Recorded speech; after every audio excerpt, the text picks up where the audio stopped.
In today's lock lesson, we'll be discussing slippage. Slippage is basically when the lock is coming undone from the root versus unraveling, which is when the lock is coming undone from the bottom part of the lock. I mainly experience the most slippage around the perimeter of my locks, where my hair is much thinner compared to the rest of my hair.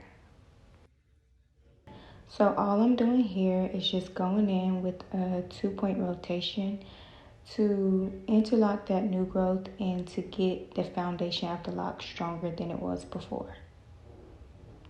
So I have learned that instead of waiting until it's time for me to retie my entire head, it's best for me to go in and do a little touch up on my problem locks, which is, the locks that I experience the most slippage, and go ahead and interlock those before I interlock the rest of my locks.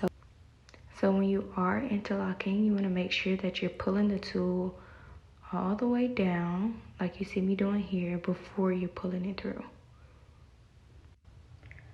So that's pretty much all that I have today for today's lock lesson. If you do have any more questions that you'd like me to answer, just leave them down below and I'll be sure to get back with you with an answer based on my lock experience.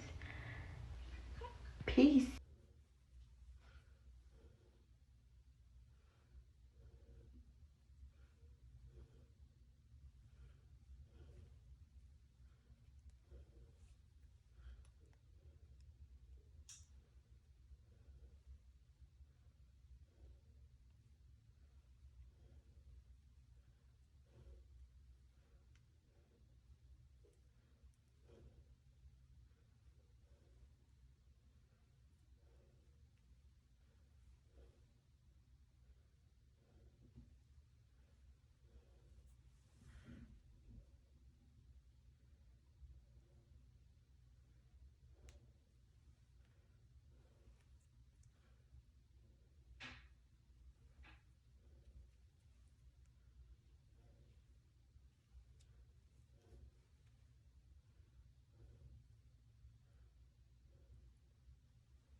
Bless you.